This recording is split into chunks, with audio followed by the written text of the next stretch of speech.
Alright, hey everyone, this is Ash. Welcome back to the King's Speech. No big introductory spiel today.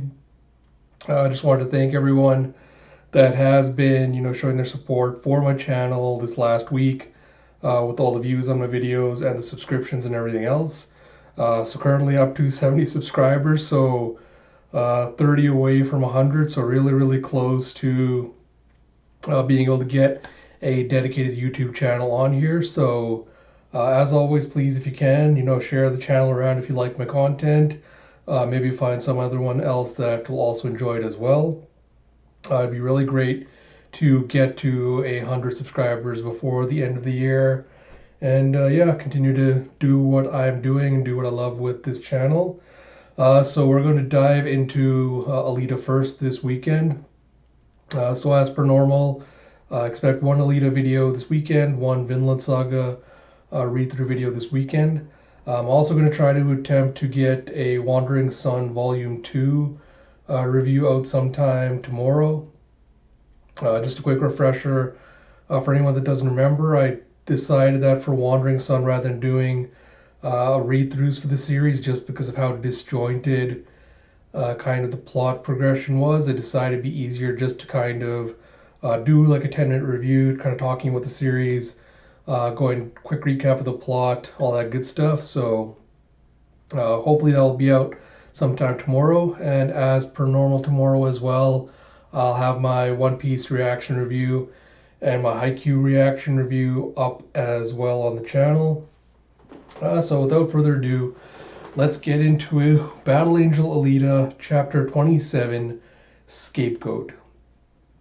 So you see a rumbling sound outside of the Daisuke Edo repairs. And then you see a giant kaboom from below as the door just busts out of Edo's little headquarters. And the building it's in just collapses into it.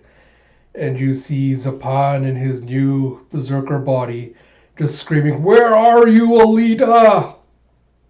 As he's just completely destroying the lab and tearing it apart, searching for her. And you see some neighbors down the street going, "Good grief, what's with all the racket?" And another one goes, "They're doing nighttime construction." And you see a scree as a Factory Defense 1 robot with a bunch of little of those minion robots go speeding towards the streets. And like, "Whoa, what's going on?" And you see, "Target acquired. Authorizing use of anti-terrorism weapons. Prepare to attack in 2, 1. You see the tank just has this giant gun on it, goes with boom, boom. And the other ones are just shooting off missiles towards Zapan. And he makes his way out of the rubble and he cloaks himself in that like electromagnetic field he's created. And the missiles just go right, circling right around him into the buildings and areas behind. And you just see giant explosions as the buildings are all just collapsing. The neighbors are screaming, "Eek!" as they're watching all this destruction going down. And you see this pretty badass panel with the foom as Zapan just kind of parts the flames like a curtain and steps out of it with a "yeah!" And he holds out his hand and he does, like the mini spare bomb attack and just completely annihilates all the robots in front of him. And it's just destruction going everywhere. And then you see on the outskirts of the city where the wreck of the bar in New Kansas was, you see Alita just digging through the rubble. And you see the girl that gave her a ride on the truck going, "Hey, it's actually kind of refreshing when shit gets this busted up." And then you see Alita digging out a container of what looks like gasoline. And you see, God, what the hell was his name? Desti going, "Zapan is your karma made flesh." And she opens the gasoline with a plunk. You see the bartender of New Kansas, Alita, flashing back to him saying, "Look what happened to us. And it's all because of you. You're a pestilence, Alita. Everybody was just fine before you came around. Even Zapan." And she's like, "No, And he's like, "Please, just leave us in peace." And he goes, "Shamira, Fury, let's go. Gotta start over from nothing again. He takes baby Kyoko and he just starts heading off. And then Chimera's like, Alita, here. And she gives her the little fuzzy, one-eyed little black thing. And Alita just looks at it fondly as she starts petting it. And Chimera goes, it's not Alita's fault. It was all that monster man. And Alita's like, thank you, Chimera. And Chimera's like, where's Ito? And Alita kind of puts on a brave face for her and she goes, I'm sure you'll see him again someday. And the bartender calls, Chimera! Alita's like, take care. So you see Alita's taken out, I don't know what this, like she's poured the gasoline into a little container. She's going schluck, schluck, schluck, and just kind of mixing stuff around. And she goes, I'm all alone. I'm really all alone this time. Up until this point, I've always given my all to do what was right. So how did things turn out so bad? And the truck driver girl goes, well, that's easy. When you're superior to other people, it just gets them hating you.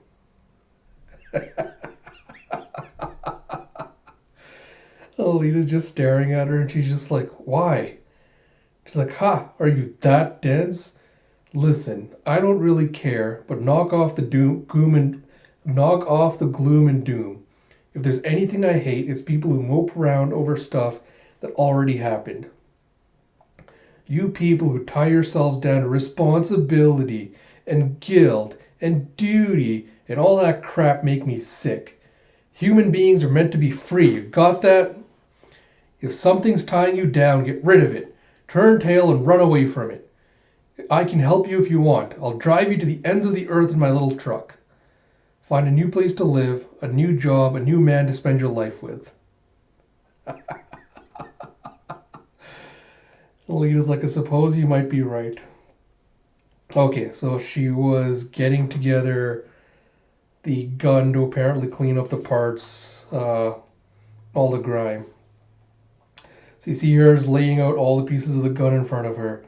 And she goes, what would Ito have done in my situation? And she starts assembling the gun. And she goes, what about Yugo? Or Jaskun? She's just flipping out the barrel to check it out before she clicks it in with a flick. And the truck girl's like, whoa, a gun? Aren't those illegal? Where'd you... And Alita's like, it was a birthday present from a man I know. A real sick bastard. And you see her flashing back to Dusty telling her, load the collapser into the shells and shoot it deep into the berserker body. So you see Alita with a bunch of bullets in front of her with the caps taken off. And she's slowly pouring a little bit of the collapser into each little bullet. And then she's sealing it with the nub of wax on the top. And she thinks to herself, holding the gun feels familiar. Like it's not my first time. Like an old familiar friend. And then Truck Girl's like, wait, are you actually going to fight that thing? And then Alita notices something and she looks to the side. And you see this mob that's just about getting ready to surround her. And this one guy that's got a bandage over his guy goes, that's her! That's Alita! And then one of these big robot-looking samurai guys with a baseball cap, or a sumo guy, sorry, comes out from behind her and goes, she's the one that demon is searching for! Grab her! And so they grab her by the arm and pull her. Alita's like, what do you think you're doing? So as he's grabbing her, so he's got her by this hand, he's lifting her up. So as he does, Alita just flips up as she does and elbows him in the arm and just breaks it off. And after she does that, she axe drops him right in the head and just crushes his head in. And then you see all the other little mob people just taking rocks and starting to throw it at Alita. And she gets super angry and turns around and pulls out the Damascus blade. And she just slices all the rocks in half before they even touch her. And they're just like, whoa. She's like, what do you want with me? So they all look at each other and then just start immediately collapse onto their knees and start going, please help us. The factory troops are all wiped out. The only way for us to calm the demon's anger is for you to be a sacrifice. And then you see Zapan still in his berserker mode, just, going slowly, Alita, like a zombie. is leaving a trail of destruction in his wake.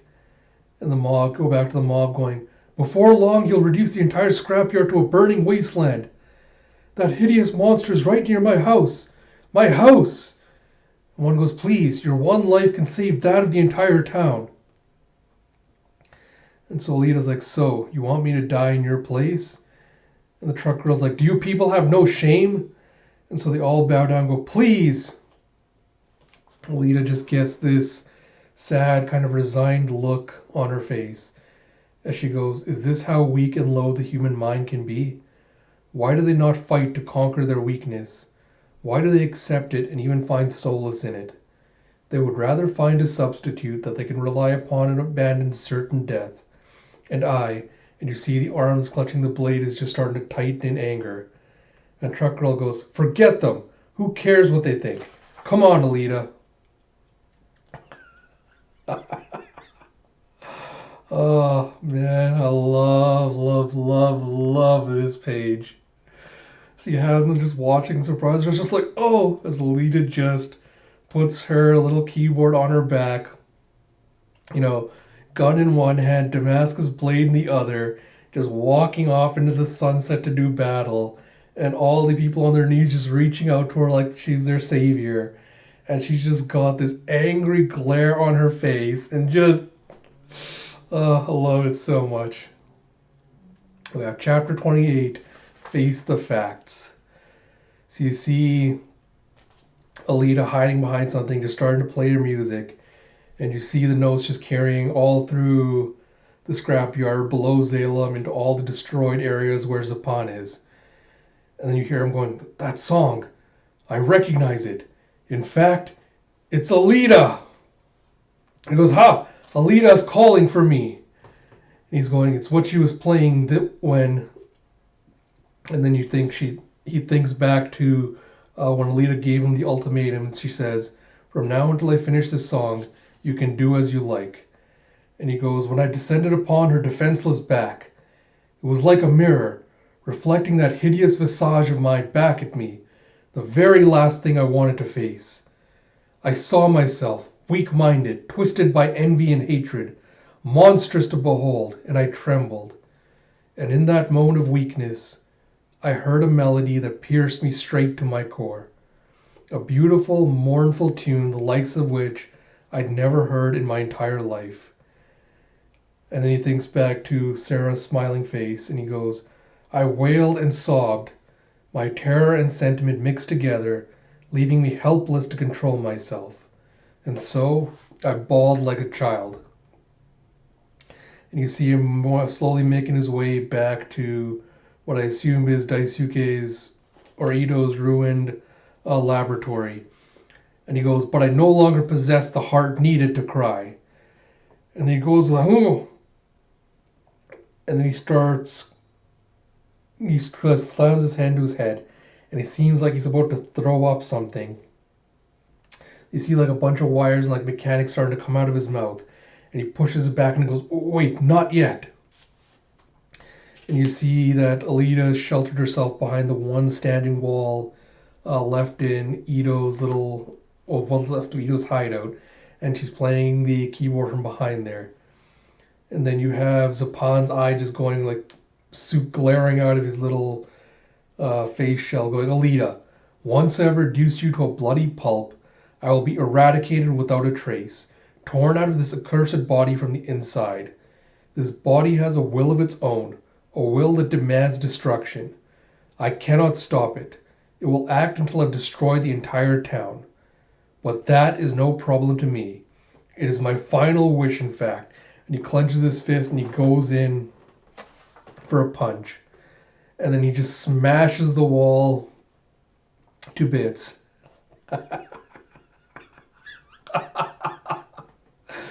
And you see under the wreckage, you just see this android body with the keyboard guitar smashed underneath and all the rubble. And Zapan's like, "A puppet? Remote controlled?" And you see a grump as Alita comes out from behind the wreckage of Ito's, the sign of Ito's building, like the wreckage from it. And she's just screaming with a giant, "Yeah, And she's got Ito's hammer one-handed behind her. And she's just going in for the kill, and she's like, eat this! And she goes in with the boom. And she just smashes it right down into Zapan's shoulder blade. And it just bounces off with a gloom from the impact. And Alita just still going, goes, yeah! And then she clicks on the little rocket little rocket button. And you just see it bursting. And she just lets it go as it just tears into the Berserker body's shoulder and just completely rips it apart. This is the absolute best. Oh man, I love this so much. Oh yes. And Zapan just collapses onto his back, and Alita just pulls the pistol out from her waistband, and she goes, "You naive fool! Did you really think I would offer myself up to be a sacrificial lamb? I'm not forgiving enough to give a coward what he wants." And right as Alita is about to shoot him in the head, Zapan, the tail like a scorpion tail, goes out. And so Alita's got the gun in her right hand, and she's got the blade in her left hand. So the scorpion tail kind of comes in and hits her here as she's aiming, and diverts her arm to the side. And you hear ba-blam as the bullet smashes into a window door behind Zapan's head. Alita's like, ah, as she's looking at the arm, the scorpion tail that's inside her arm. And you see it as it goes inside her arm, starting to grow and like take over her, the inside of her arm. And Zapan's like, ha ha! And he takes his other hand and he starts setting the spirit bomb. So as he's doing that,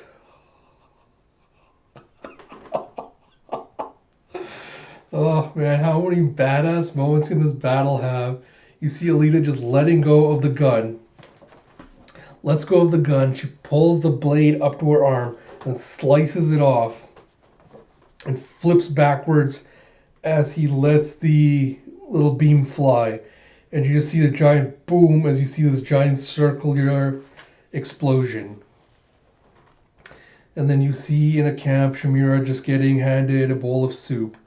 And she's walking around just seeing all the destruction as she heads back to the bartender. And they all hear, everyone in the camp hears the giant boom. And you hear them commenting, uh-oh, the demon's on another rampage. Please, Zalem above. Why aren't the factory and the hunter warriors doing anything about this? And Chimera's about to cry. And then the bartender goes, don't be afraid, Chimera. It's very far away. We're safe here. And Chimera's like, no, no, no. Chimera doesn't have the bravery to be a sacrifice for everyone else. But Alita's fighting all on her own for us. It's pathetic. Chimera's tired of being a weak little crybaby. Then you see the one that's handing out the soup going by, and he goes, in that case, would you like to help out with our work? It's for a good cause. You can start by helping at the soup line to feed the hungry. And Chimera gets a smile on her face as she accepts the offer, presumably. And then we head back to Alita's battle, where you see a Kashunk as Alita's crouched behind a rubble wall with the blade at her side, ready to attack. And then from below, the scorpion tail comes out again and explodes from behind her. So she flips to get out of the way. Excuse me. And as she brings up her blade to block the tail, and as it contacts with the arm, you hear a giant bazat as it sends out an electric shock to hit her. And then the tail kind of curls in on itself and then lashes out like a whip and hits Alita right in the midsection and sends her flying into the wall, and she gets slammed into it. And she wakes up with an ugh. And you see that her legs and her lower body has been crushed beneath a piece of rubble and she can't move. She's like, my legs are trapped. I can't move. And Zapan comes up and he goes, I've got you now, Alita. I shall bury you under the earth, and with you my shameful past of humiliation. Alita's taking the blade and just trying to smack at the rubble to see if she can break it apart. She goes, ah, ah. And then she sees above her, she's lying on her back like this, and behind her she sees the gun. And she goes, the gun! And so Zapan starts charging up his arm with the energy attack. And he goes, "Farewell, my sin, my evil, my every regret." And as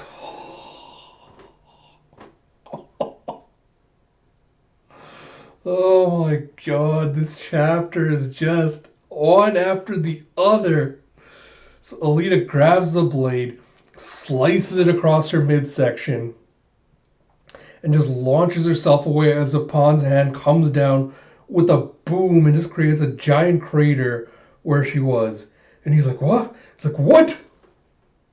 And you see Alita with one arm, blade clenched in her teeth, kicks ass. She has the gun in her hand, and you go blam blam, and she sends two shots sailing right into Zapan's head.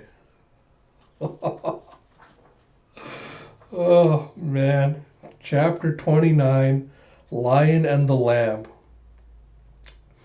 So you see Alita just holding up the gun with a click as it's been run out of bullets. She's like, "Ah, ah."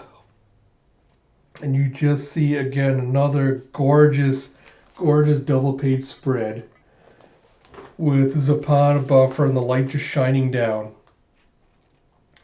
And then you see Zapan going, "Yeah, yeah." And he starts laughing. And then you see the tail coming down again, wrapping up Alita and bringing her up to Zapan's face.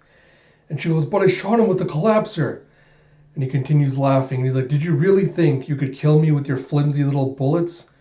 Quit struggling and face your fate, Alita."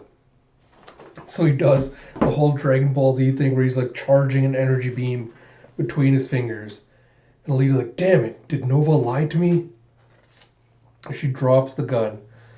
And you see the next scene way out in the desert wastelands. You see the Zalem way in the background. You see Destiny Nova's little, tank ship just making its way through the desert. And he's eating his little pudding flan. And Destiny goes, "I'd venture to say that Zapan and Alita's fight should be reaching its conclusion right about now." And you have the assistant whose name I cannot recall at the moment. Do I really want to look it up quickly?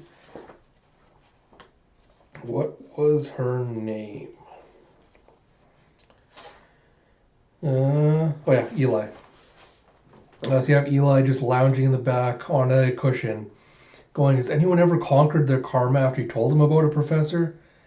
And he's like, "Probably not. If anything, it's all they can do to stay alive in the moment. And yet, still we live on. Our lives and history are nothing but a long string of devastating, irreversible mistakes. And my research shall eternally study how we process the fact and come to grips with it." Eli's like, "By the way, Professor, you promised her that you bring this man back to life." And he's like, "And I fully intend to. Ida will be a necessary assistant to my great project." And then Eli's just licking her lips as she goes, "Oh, but don't make him metal, plastic, or rubber. He ought to be made of real meat." And she's just like, "Yeah, but of course, you do have your fetishes, don't you?" And then you see as the gun's hitting the ground and Zapan's about to annihilate Alita with the energy ball. You go, "This time you die, Alita." And as he's doing it, you see his arm is going glork as it just starts blowing up. And he's like, "What? What's happening to my arm?" And you see his arm with a blam just burst apart into a million little pieces. And as that's going on, Alita slams her hand down into the tail and lets herself free. Drops the knife into her arm, and she goes, "Ah!" And then she plunges it right into Zapan's throat. And she goes, "You've lost, Zapan. The toxic effect of the collapse are starting to devour the berserker body, and it won't stop until you're gone. Before long, you'll be ancient history." And you see Zapan just crying out with an "ah" as you see the moth wings just coming out from behind him, fanning him to the side. And you see that one of them's just been completely shredded. And then you see him take off with the boom, and he just blasts off into the sky with an "ah." Alita's just hanging on for dear life. And he goes, "Damn you, Alita. I won't go down without a fight. I'll drag you into hell with me.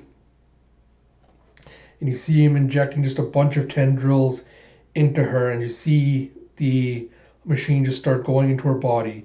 She's like, ah, ah! And she starts screaming as you see the wires and things just making its way throughout her body. And she's just like, oh, no, you don't. And she pulls out the little last vial of the serum and just downs it. And you hear him going with a gah! And both of them are just screaming as Zapan's body just starts disintegrating in the sky. And you see the little tendrils that made their way into Alita, they're starting to puff up. And you see with the whoosh.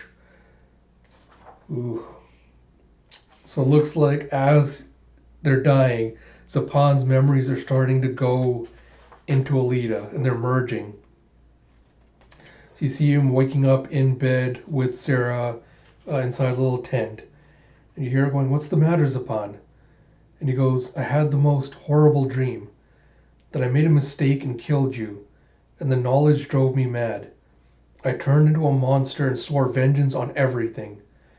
I had no hope left. I killed scores of people. What an awful nightmare.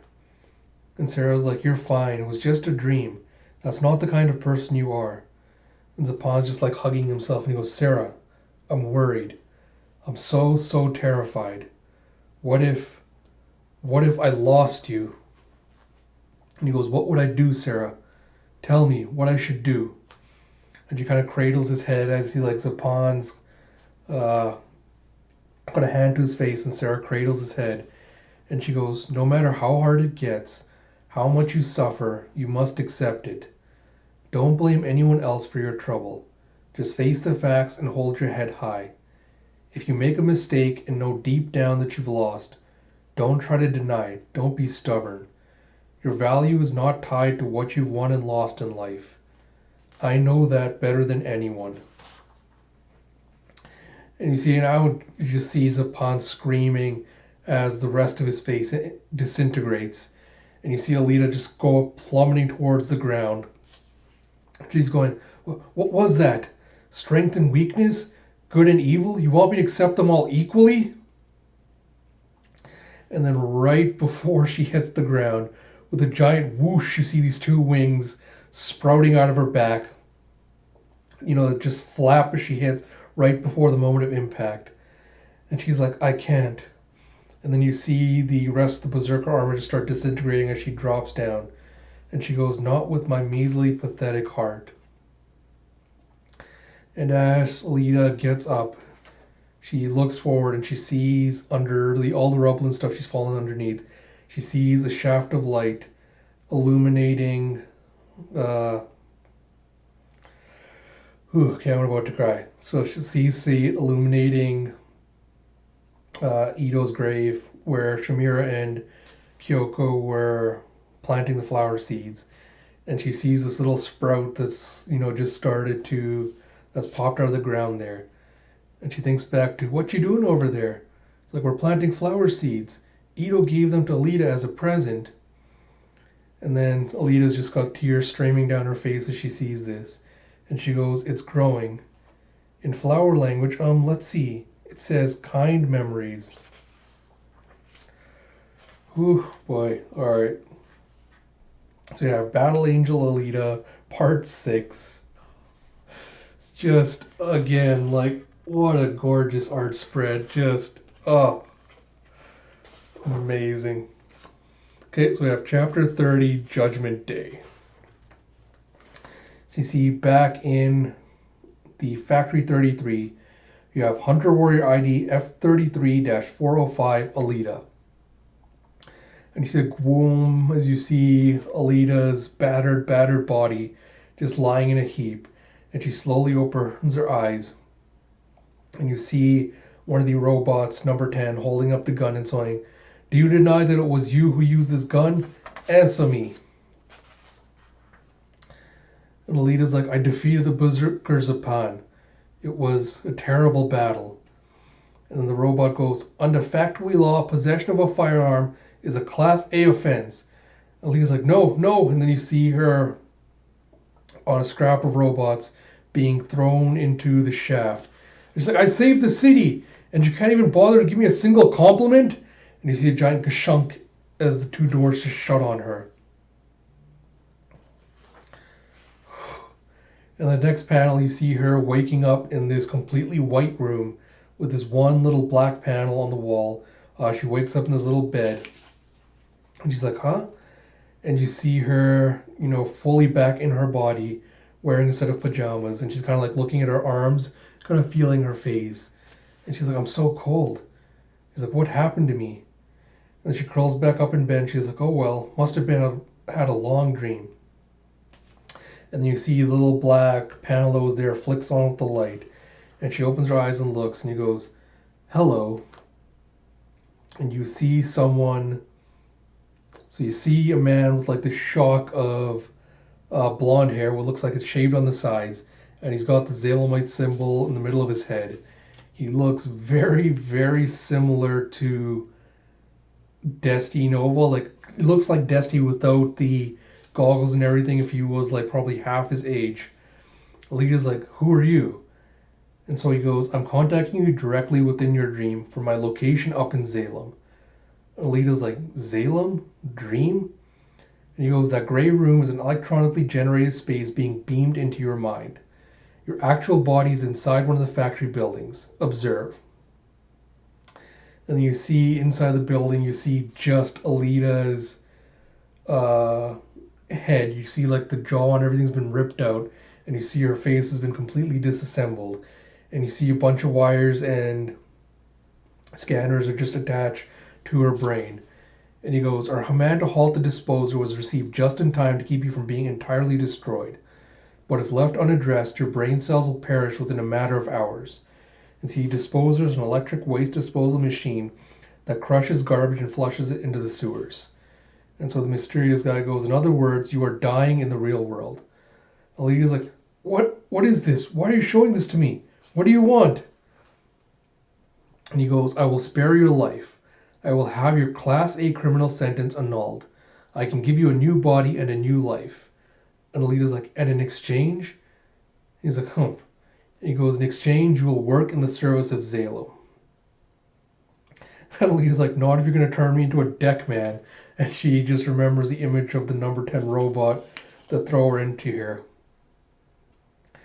And the Zalamite guy's like, this would be a special duty, something that the deckmen cannot handle.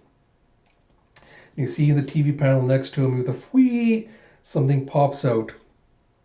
And you see the little flying one-eyed rabbit thing. And Alita's like, Kimji!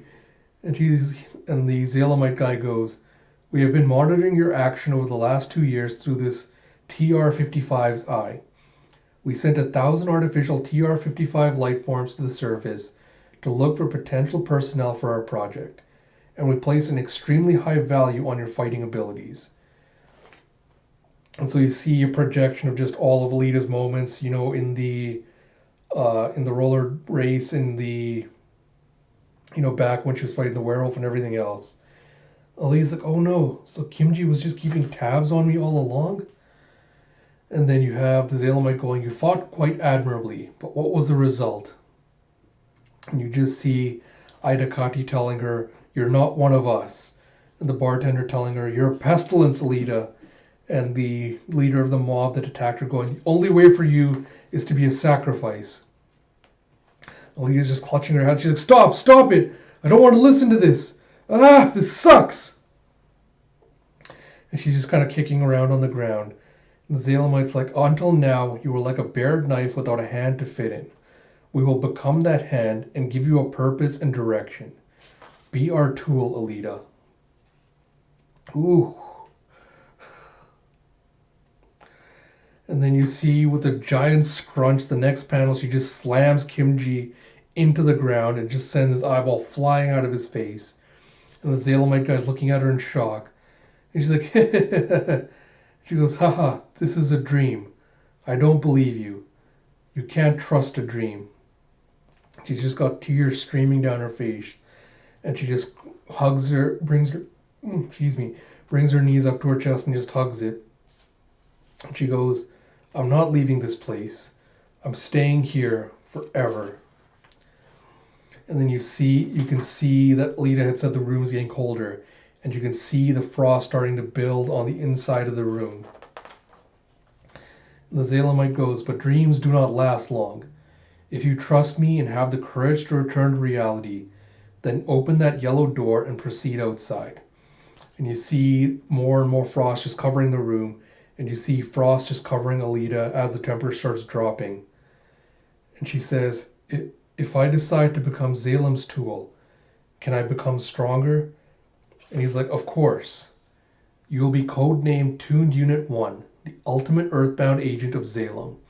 You will receive the greatest possible assistance from us in terms of information, equipment, and maintenance. The current mission of our tuned agents is to capture... Of course. Is to capture and escape the Zalamite scientist by the name of Desti Nova. And that finally snaps Alita out of her little reverie. She's like, Desti Nova? And she thinks back to him saying, Ito is dead. Understand that I'm able to bring Ito back to life. And she's like, that's a promise. And he's like, have no fear. I've already told him he was my patient. And Alita's like, Ito, I have to go see Ito. And she stands up, with determination and purpose. And you see the Zalamite just grinning as she heads towards the door. And he goes, that's right. Beyond the yellow door is the only place where you will find your future.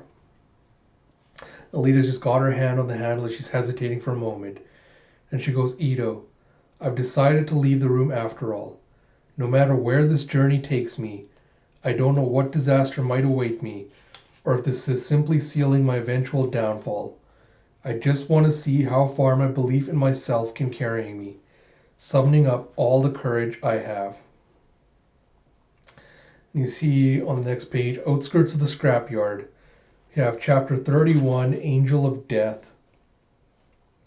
And you see what looks like either a waterfall or some kind of... Okay, so it's a hydro wall, a defensive structure that completely surrounds the scrapyard. An electromagnetic pump pushes a super viscous liquid to a height of 20 meters above the ground. And so you see a bunch of trucks and everything making their way inside of it. And you see this giant, very phallic looking train with a nuclear, radiation symbol on it. And you have factory rail, a train system for ferrying cargo from farms and quarries to the factory. It is literally a lifeline between Zalem and the scrapyard. A pressurized water reactor is used for the locomotive's boiler. So then you see... God, what the hell was his name? Oh, Vector. That was it. So you see Vector just going, shit, not again. As he just collapses into a chair. He's dropped a report on his table and he collapses onto his chair. And he goes, damn bandits are getting bolder by the day. How many raids has that been this month? You have his assistant going, that's 5 caravans wiped out, including all their mercenary bodyguards. We're looking at losses of at least 40 million chips, Mr. Vector. And he's like, we used to have a deal in place. As long as we paid the bandits a toll, they wouldn't attack our caravans. But ever since those barjack mobile bandits showed up 5 years ago, they've been expanding their reach and messing up my arrangement. They're no joke. In the southern sector, they even stole an entire factory train. And you see just, this group of robots with one looking like a centaur with these spiked shoulder pads and almost like a Centurion helmet. Like very, very Mad Max vibes, and I'm loving it. And Vector continues, I can't believe they're trying to screw with the factory itself. If I don't get a handle on this, they could muscle me out of the brokering market. And the assistant goes, the only thing we know about the leader of Barjack is the name Den. Vector goes over and pulls down his blinds as he looks outside. And he goes, gather as much information on this Den as you can. I need to bring that info to the next meeting of the mind so that we can redraw the arrangement. And he snaps with a bit of surprise as he notices someone out in the crowd of people below. And he spots Alita just moving among them. And he takes his glasses off to look again. And she disappears. And the assistant's like, what's the matter? And Vector's like, it's nothing. He's like, he's playing tricks on me. The factory caught her and disposed of her ages ago. And he goes, is there anything else? And the assistant's like, well, there's a problem with the train security. Our guards are quitting over the stories about Barjack. We don't have enough security to cover the trip. Vector's like, double the payment. I'll negotiate with the factory to arrange for heavier firepower. See the next page is a giant sign saying Rail Mercenary. You see a guy outside, dressed in kind of like the bulletproof armor, kind of looking like a safari guy with knee pads and a little helmet. Going, listen up, you two can earn 200,000 chips for 2 weeks work, 2 weeks work, meals included. We've got 14 spots available, first come, first hired. With every gentle rock on the wheels, the money piles in. You'll never get a more lucrative job. And so you see this demonic looking cyborg coming up going, 400,000 chips in a month? Not bad. He's like, line up, gents. He's like, yeah, I could go for that.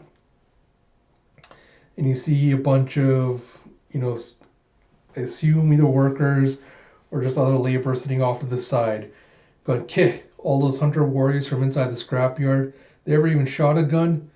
Idiots. They have no idea what they're getting into with Barjack.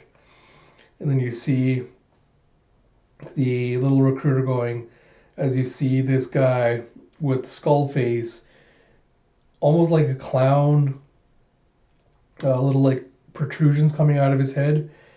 And he's like, sorry, pal, we just filled all 14 spots. The clown guy's like, is that so? In that case. And he grabs one of the last recruits that was going by and just sends him flying off to the side. And he goes, I think you've got an opening now. And then you see the guy that just got thrown. Someone's asking him, hey, buddy, you all right? And the guy calls out, hey, hold up. You cyber folks from the city, don't your parents teach you any manners? See, so you have this guy with, this long ponytail, wearing a headband, shock of black hair. He's got a little mini ponytail in the front, super beefy looking, just quick glimpse of what he looks like there. And the cyber guy's like, huh, you talking to me? And then Mr. Ponytail's like, you think you can just toss people aside to cut in line, huh? Looks like some discipline is called for. And the cyber guy's like, yeah, are you drunk? Awful reckless behavior from a naked little runt. And you see, naked is, when used in this sense, a slang term that refers to being biological or unarmed without cybernetic enhancements or weapons. The robotic guy goes, you like the taste of my fist that much, eh? Happy to oblige. And he goes, Organ Buster. And he just goes with an uppercut. And you see Gak, as the next page, you see him with his fist outstretched like this. And the guy's gone behind him. One fist down like this. And he's blocking with his other fist at the guy's elbow. And then with the foo, he slams his face like this and just knocks it to the side and goes around behind him and just kicks him. So at the knee, he kicks him right at the joint, so his knee bends in sideways like this. And he collapses on the ground with a thwam. And they're like, whoa, he just took down a cyborg barehanded. He's like, is it dead? And the guy's like, nope, just slightly concussed. And then the recruiter's like, you got a promise, buddy. Here, sign the contract. And he's like, hey. And the recruiter's like, what's wrong? Can't write? Just tell me your name. The guy goes, Figure 4. I like this guy already. I can tell I'm going to love this next arc. And you see a giant poot. Chugga, chugga, chugga, chugga, chugga, chugga. As the train with the number 12 symbol on it starts taking off. And you see inside, Figure 4's got the armor with the number 14 symbol on it. And you see another guy coming up to him with the number 9 symbol going, hey, I saw that fight. It was wild. You want my lunch? He's like, ask me anything you want. First trip, right? And the name's Jorg. He's like, gotta feel uncomfortable with your gun like this. Put it in between your shoulder blades there. And he just reaches out behind Figure 4 and just adjusts it for him. He's like, thanks. He's like, it's going to be a bother when I need to take a shit. Can I remove the gun? And Yorg's like, it's like a dog collar. Can't take off the rent-a-gun during the contract. That way, if you try to pry it off from or escape from the train, your head goes boom. And figure four like seems awfully strict. And then you think this is York continue going, ever heard of Barjack? And figure four is like them bandits who stole a train or something, right? And York is like, rumor says they found a huge stockpile of ancient but powerful weapons in some pre-century ruins. Most of the guards all got spooked and left. And Figure's like, why'd you stay behind? And he's like, I've got my wife and kid waiting at a farm 22, at farm 22, where this train's heading, see? And he just pulls out this faded picture of his family. And Figure looks at it and he's like, family. He's like, that's nice. And he's like, I'm fixing to head back home after raising some cash. And Yorg's like, oh, where are you from? He's like, along the sea, over the mountains to the west. Came up to the scrapyard a year back, wanting to see Salem, but city life didn't suit me. I'm shipping out. And Yorg's like, ha ha ha ha. I just don't blame you. That place is full of cybers, man. Ain't no home for people. And then you see the next one as the sun is just coming up. You see the train taking off, still at full speed with the whoom. And you see that Figure has gone up to the top of the rail cars, opened up one of the hatches, and is just watching the, sunset, not a sunrise. And he's going, what a beautiful sunset. The wide open outdoors, that's the life for me. And as he's watching this, he hears some musical notes coming by. And he looks off to the side. And you have Alita sitting off to the side, playing her harmonica, hair blowing in the wind. She's wearing a cloak. She's got a gun strapped to her leg, just looking super badass. And she's looking, kind of super forlorn and sad. And Figure's just looking, super excited. He's licking his lips. And Yorg's like, you don't want to mess with her. And Figure's like, she doesn't have a rent-a-gun attached. Is she not a hired mercenary? And Yorg's like, even the head mercenary doesn't know who she is. She seems to have some kind of unsavory connection to the factory. Everyone believes she's the angel of death. And that if you talk to her, you'll lose a year off your life. He's like, hey. This Figure just makes his way over to Alita.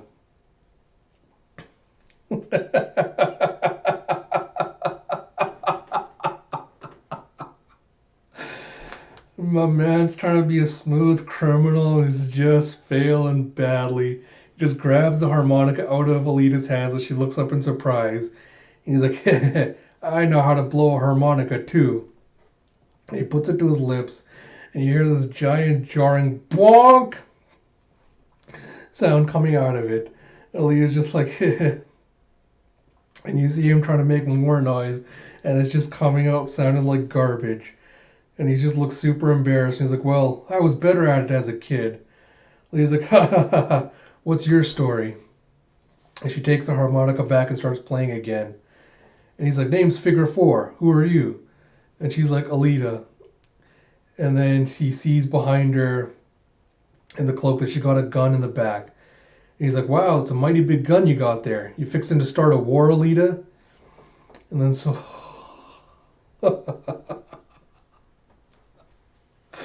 So Alita just puts a finger to his head, and she goes, if you get too close to me, you'll die young. And she just says it with the absolute straightest face, and Figure's just scared shitless as she says this to him. And he's trying to pretend that he's not nervous, he just pushes her finger aside. And he's like, it's like, let's save them threats, shall we? And with a whoop, Alita stands up. He's like, whoa! He's like, what's up? And you see Alita looking up into the sky as train is going along. And she sees this drone flying overhead. And she goes, A1, roger that. And then the next panel, you see her diving into the train compartment. He's like, what is, and then Figure's like, what is it? And then she's talking to the little recruiter and going, hey, Chief, we got company. Go on battle alert. And you see the little recruiter guy just leaning back in his chair reading a magazine. And he's going, huh? But the monitors show nothing. What you got, number 5? And you see one of those little garbage drones sitting there going, no response on personal or infrared radars. He goes, there, you hear that? Smooth sailing. So Alita just grabs him by the gun and pulls him up. And she goes, 15 buggies and 18 bikes lying in ambush at 2 o'clock. Do you want to die? And you see a whoa as Figure see as a little arm, not arm, little eye visor slams over Figure's eye. And he's like, whoa, and you hear red alert, red alert. Safety released, all units prepare for battle. And you see the guns coming over from behind, all the little fighters, and I guess they're getting disarmed. And you go, yeah! And you see one of them just starting to fire off. He's like, calm down, you idiot. He's like, where are the bandits at? And the next page, I just love the way this is framed. You see in the foreground, you see the train speeding along, and you see in the lower corner, you see the shadows of a bunch of trucks and like just making their way onto there, very Mad Maxy style. With the vroom. He's like, oh shit, it really is an ambush. And you see the trucks just racing along the sides of the train. And he's like, engine, stop the train. And the chief's like, what? This is the last time you want to stop. And then the little garbage boss like, 8 commands take precedence. Stopping now. He's like, what? No. You see the train coming to assault with a scree. And you see, you see that way ahead on the tracks, they buried a bomb right underneath the tracks where the train would have gone over it. And you see a kaboom right as the train comes to a stop right before it. And the chief's like, the rails! And Lee's like, damn, we can't stop in time. You see a quonk as another explosion takes place right under the train and derails it. And you see all the cargo cars and everything just go flying off to the side, and everyone just gets thrown off. And you see the raiders just driving around, going, ha! Kill every last one of them. And then you see one of the trucks behind the lead biker just exploding with a boom. And then you see Alita with this just, like, this grin on her face as she's about to send, shit's about to go down. And then you see the Mr. Figure 4 just having been thrown off the train, completely bloodied up, just blood dripping down his face. As he gets up and he goes, oh right, I got thrown off from the impact of the derailing. What about the others? And you're alert, alert. You are 20 meters from the train. Return to your station. And you see a bunch of the soldiers trying to take off running, going, I'm done with this. The train's off the tracks. We don't stand a chance. And as they start running off, their bodies just explode as the collars go off. And you have 25 seconds to return or you'll be identified as a deserter and detonated. And Figure's like, this is crazy. And you see Yorg going, wait up, help. And Figure's like, Yorg? He's like, come on, hang in there. He's like, I broke my leg. It hurts. Ooh. And you see Figure just picking him up and carrying him back. And you see one of the other soldiers that's unfortunate to be out of the range as his head just explodes. And you have 15 seconds to detonation. And then you see the biker that Alito's facing off with just racing by as Figure's heading back to the train. And he's like, and he pulls out his gun. And Yorg's like, oh, to hell with it, as he swings his gun around and just lets off a few rounds. And you see the biker come, as he's racing by, screech to a halt and turn around. And you see, and you see that the bullet has gone straight through his cheek. And he grins as he just takes off his head. And you see that he has this robotic face with his brain encased in a tube.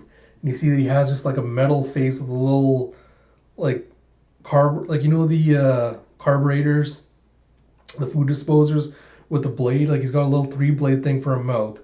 As you see the bullet just hit him in the cheek in the metal area and completely missed his brain. And Ford's like, shit. as he's trying to reload his gun and bring it back around. And you hear "Good Jack" as it's jammed. He's like, "My gun jammed?" And then you hear the countdown going 9 as the biker turns around and makes his way back towards Jorg. And then it's like 8, and then Figure's like, "Hey, give me your gun." He's like, "Ah, help, help!" And you see him trying to get Jorg's gun. And you see 7, and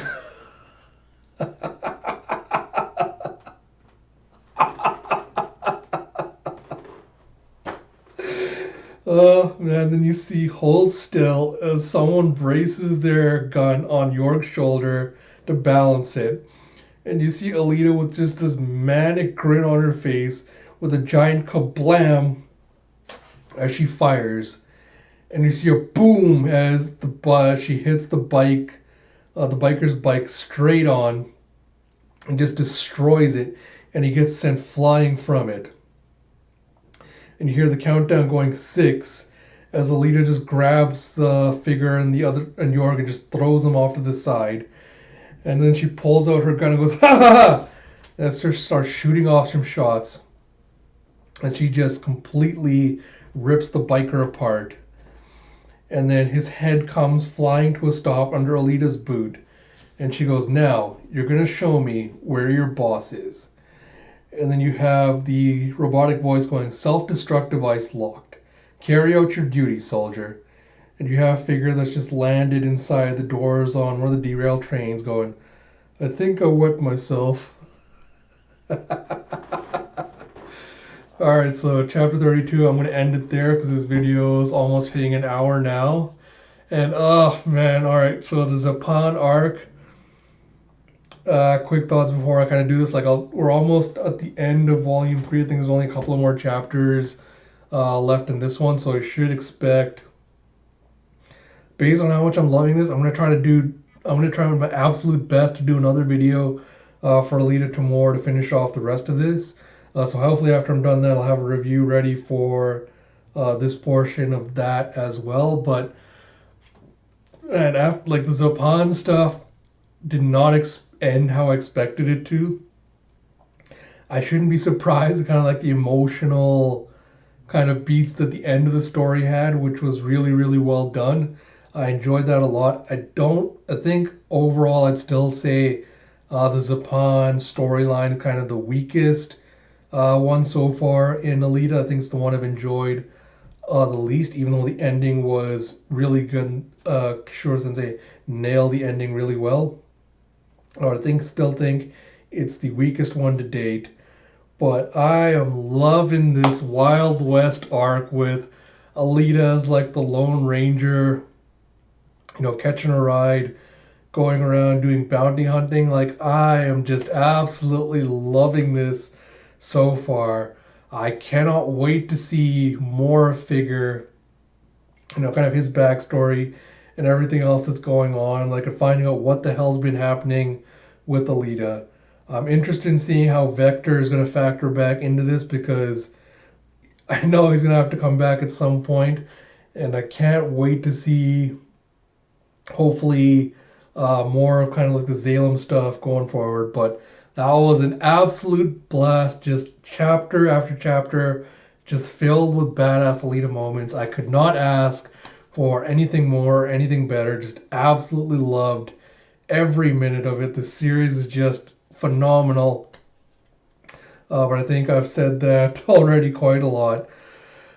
So like I said, I will do my best to try to get another video out this weekend to cover off the rest of this, and then hopefully do a short review after that as well. Like I said, also expect my normal Vinland Saga video to come out probably tomorrow morning, afternoon sometime, because I think it's getting a little bit late here at the time of recording this. As normal, tomorrow also expect my Shonen Jump reactions to come out in the afternoon as soon as the chapters drop on that. But apart from that, like I said at the beginning of the video, I really do appreciate all the support and love everyone has been showing my videos, the past little while. It really does mean a lot. So like I said, if any of you can get some more friends and other P fans to like, subscribe, comment, all that good stuff, that would be really great. And yeah, until next time, this is Ash. Talk to you all later.